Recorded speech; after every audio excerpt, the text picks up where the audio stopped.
Darwin.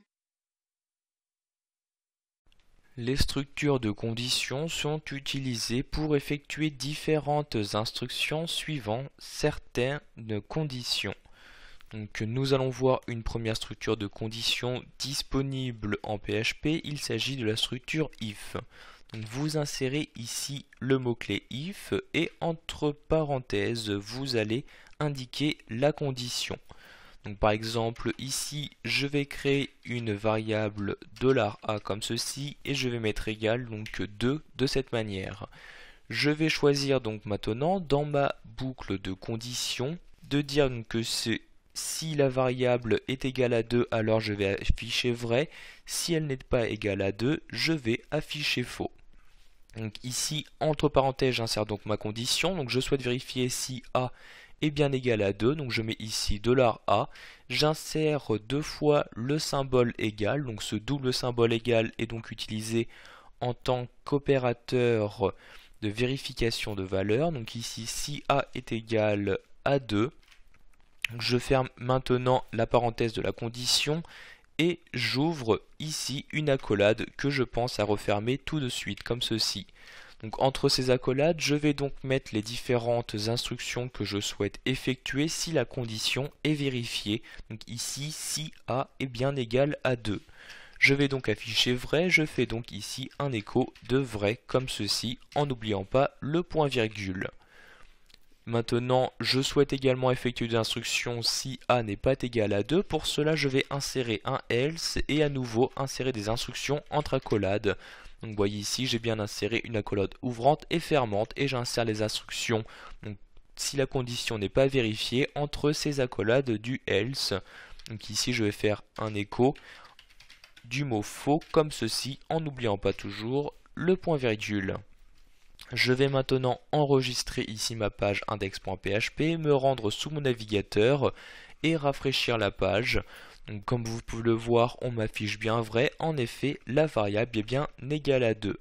Si maintenant je change ici la valeur de la variable et je mets égal à 4, nous allons vérifier que ici faux apparaît bien. Je rafraîchis la page et comme vous pouvez le voir, la structure que nous venons d'insérer a correctement fonctionné. Donc sachez que vous avez la possibilité à l'intérieur ici de la parenthèse de vérifier plusieurs conditions. Je vais par exemple ici créer une seconde variable $b et je vais mettre $b est égal à 5. Je vais maintenant dire donc que je souhaite afficher vrai quand $a est égal à 4 et quand $b est égal à 5. Pour cela, j'insère ici le double et commercial et j'insère donc ici ma seconde condition, donc $b est égal à 5, donc le double symbole égal et 5 comme ceci. Donc ici les deux conditions sont bien vérifiées, on doit donc m'afficher vrai. Donc j'enregistre ma page, je me rends sous mon navigateur, je rafraîchis, on m'affiche bien vrai. Si maintenant je change ici la valeur de b et que je mets 6, on m'affiche faux comme vous pouvez le voir. Donc ce symbole permet de vérifier donc que les plusieurs conditions que vous avez insérées sont bien vérifiées. Vous pouvez demander à ce que juste au moins l'une des conditions soit vérifiée. Pour cela, vous insérez ici le double pipe correspondant donc à l'opérateur ou, et alors ici on vous affichera vrai quand au moins l'une des conditions insérées est vérifiée. Donc ici, vu que A était bien égal à 4, on m'affichera vrai sur mon site. Donc nous avons pour l'instant vu la structure if. Sachez qu'il est possible d'utiliser une autre structure de conditions qui, elle, sera plus utile en cas de conditions multiples. Donc je fais ici un retour à la ligne et il s'agit de la condition switch qui va vous permettre de vérifier la valeur d'une variable. Donc ici je vais m'intéresser à la variable $a. Je fais un switch de $a, donc $a entre parenthèses et j'insère ensuite des accolades donc que je referme tout de suite et entre ces accolades je vais insérer le case et après le case la valeur. Donc par exemple si A est égal à 0, alors j'insère les deux points et je souhaite mettre donc ici echo A vaut 0 comme ceci. Donc je ferme maintenant ici donc les guillemets et j'insère le point virgule.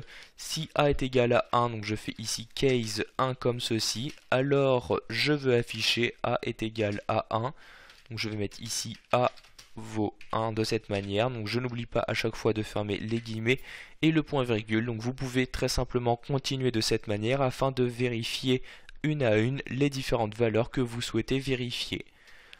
Donc, nous allons ici voir également qu'il existe la possibilité d'utiliser un cas par défaut. Donc si aucun des cas n'a été vérifié auparavant, il s'agira donc de cette valeur qui sera utilisée. Donc vous insérez ici le default, puis les deux points et l'instruction à effectuer par défaut.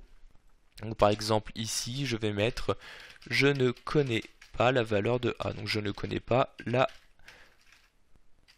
valeur de A comme ceci, je ferme les guillemets et le point virgule. Donc ici la collade est bien fermée, donc A vaut 4, on devrait alors m'afficher cette phrase. Donc je vais le vérifier, j'enregistre ma page, je rafraîchis ici la page et comme vous pouvez le voir, on m'affiche bien ici, je ne connais pas la valeur de A. Si je change ici et que je mets A est égal à 0 comme ceci, je rafraîchis à nouveau la page, on m'affiche bien donc ici A vaut 0 de cette manière.